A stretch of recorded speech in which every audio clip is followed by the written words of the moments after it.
Nangako ang Malacanang na bubusisiin ni Pangulong Duterte ang mga biyahe sa ibang bansa ni Tourism Secretary Wanda Teo. Lumabas kasi sa isang ulat na isinama ni Teo ang kanyang makeup artist at maging ang utility personnel sa overseas travels nito. Siniguro ni Presidential Spokesperson Harry Roque na hindi exempted ang kalihim sa panuntunan ng Commission on Audit sa pagbiyahe ng mga opisyal abroad. Maintindihan naman natin siguro kung bakit maraming biyahe abroad ang Secretary of Tourism because she has to sell the Philippines as a destination. Pero kung sino yung mga kasama niya, meron din pong guidelines dyan. At yan po'y binubusisi din ng COA. Ipinagtanggol naman ni Roque ang appointment ni Iglesia ni Cristo Executive Minister Eduardo Manalo bilang Special Envoy for OFW Affairs. Hindi raw ito kabayaran sa pag-endorso ng INC kay Pangulong Duterte noong 2016 elections. Ang pagtatalaga po kay Mr. Eduardo Manalo ay dahil meron po naman talagang network si Mr. Manalo, lalong-lalo na sa iba't ibang mga Pilipino. Ang defends the appointment of Iglesia ni Cristo leader Eduardo Manalo as special envoy for overseas Filipino concerns. Presidential spokesman Harry Roque says Manalo's network and the strength of his religious group all over the world will be beneficial for millions of Filipinos overseas. He also denies the appointment is a, quote, political accommodation. Found in the near claim, the propriety of government acts should be put to the test of international standards. The treatment of an alien in order to constitute an international delinquency should amount to an outrage, bad faith, willful neglect of duty, or to insufficiency of governmental action so far short of international standards that every reasonable and impartial man would readily recognize its insufficiency. I know you would want a reaction on the condemnation of the Iraqi foreign minister. The Secretary of Foreign Affairs will react to that statement. He will hold a press conference in the DFA after his consultations with the Kuwait ambassador. Questions, please. Ano kanyang press corps? Maricel Halili, TV5. Thank you. Hi, sir. Good morning. But, sir, how will this affect the diplomatic relations of the Philippines and Kuwait? Diplomatic and trade relations, sir? Well, as I said, the Philippine president has expressed his concern for the manner by which Filipino nationals are being treated in Kuwait. I have restated the obligation of the Kuwaiti government, and that is to treat the Filipino nationals in the same manner as it treats its own nationals. And of course, in terms of when there will be a breach of its international obligation, it must amount to an outrage, bad faith, or willful neglect of duty. I'd like to think that the long-term Philippine-Kuwaiti relations will not be affected. However, this consultation between the Secretary of Foreign Affairs and the Kuwaiti ambassador, as we all know, is a very important consultation. Sir, what are our other options just in case na magkaroon ng problem when it comes to trade relations? I would rather wait for the outcome of the bilateral meeting between the Secretary of Foreign Affairs and the Kuwaiti ambassador. Follow-up, Laila Salaveria. Sir, you mentioned the basis for state liability. Are we contemplating any legal action or any action that would involve international organizations with regard to Kuwait's actions? As I said, there will be consultations. I think the President's message is very clear. He will not tolerate abuses to be committed against Filipino nationals. As to whether or not we will actually resort to any action, everything is premature. Let's wait for the bilateral consultations between Secretary Cayetano and the Kuwaiti ambassador. Follow-up, Henry Uri. Secretary, anong assistance ang ipoprovide ng Malacanang sa pamilya nitong si Miss Dimapiles?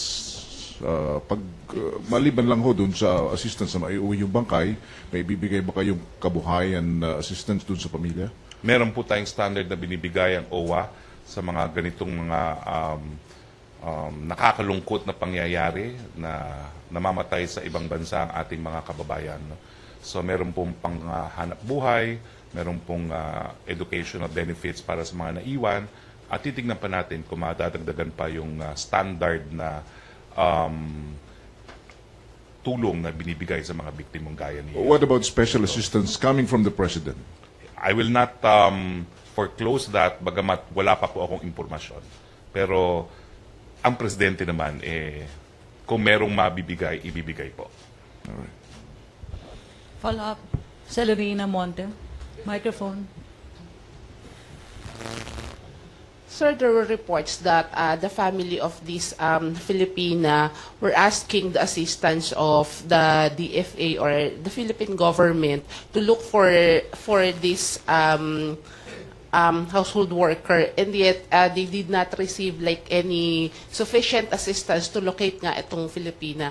Will there be any action to be taken against those who are responsible na hindi nila ginawa yung kanilang trabaho? Let's see if there's a formal complaint, and of course, if there's a formal complaint, it will be investigated.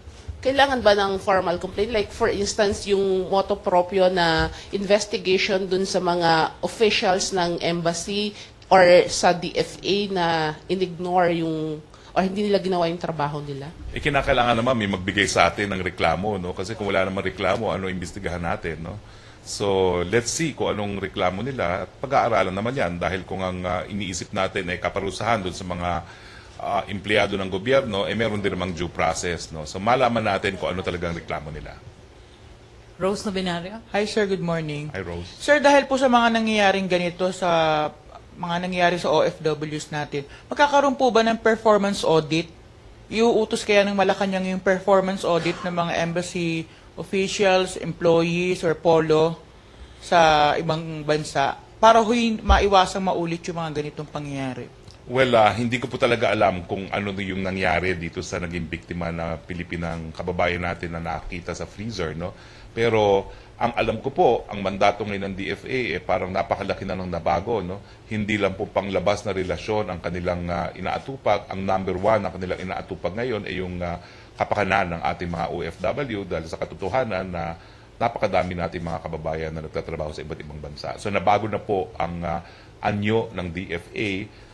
Hindi na po siya tradisyonal na panglabas na relasyon lamang, kundi talagang ang kanilang numero unong mandato ay manilbihan sa ating mga OFWs. Pero yung mga nakaraan po, hindi po ba natin sila sisingilin sa mga naging pagkakasala nila sa ating OFWs? Well, dapat naman po case-to-case basis. Tingnan nga po natin kung ano yung specific na reklamo at kinakailangan magkaroon ng due process naman yung mga tao na pinagbibintangan na naging pabaya sa kanilang katungkulan.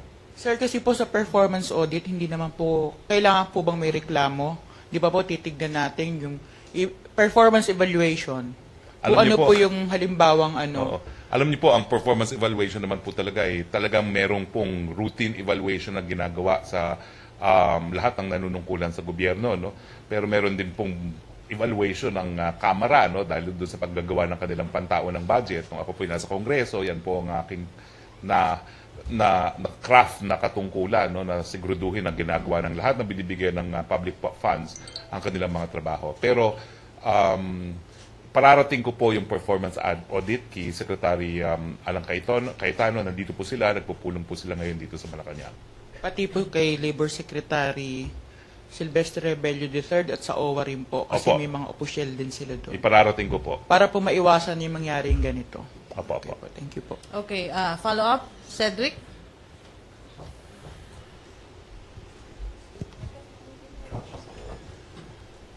Morning, sir.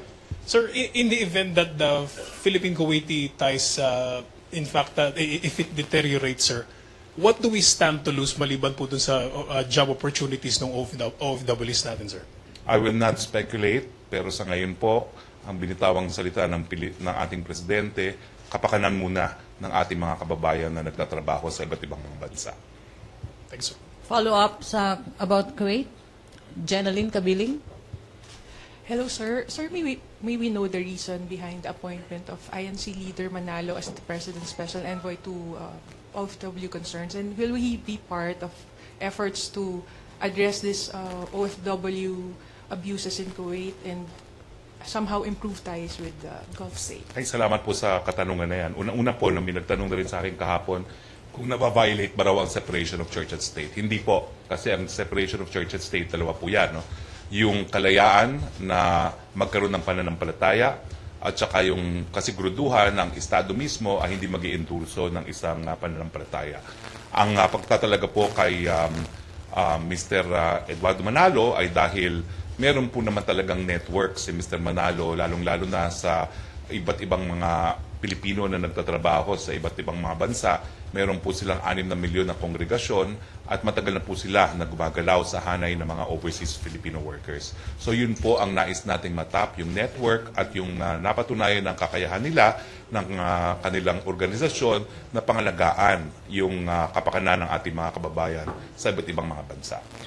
Yun po ang dahilan kung bakit siya na talaga. Sir, kasama yung sa OFW abuses sa Kuwait. Wala naman pong distinction, no? Yung sinabi kong 6,000 congregation, syempre, hindi mo naman po pwede isama dyan yung mga aktibidades nila sa gitnang sa Middle East, no? Dahil pinagbabawal yan, no? Pero meron pong established network na sila at meron na silang mga proyekto na nakikinabang po ang ating mga OFWs. Yung mga binibigay nilang serbisyo, hindi lang naman para sa kanilang mga kasama sa kanilang pananampalataya, kundi sa lahat ng mga Pilipino. Okay. Follow-up, other issue. Celerino Monte to be followed by Henry. Sir, I'm just wondering, meron bang special allotment or budget for a special envoy like si Mr. Manalo? And if so, how could we ensure na the budget won't be used like for dun sa kanyang another work which is yung pagiging ministro niya?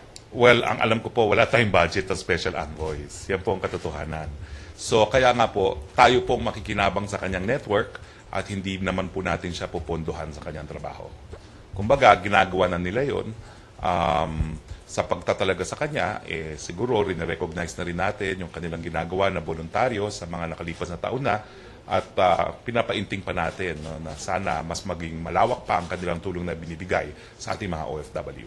So no honorarium also? Wala po yan, mga special envoy. Wala po yung budgetary allocation.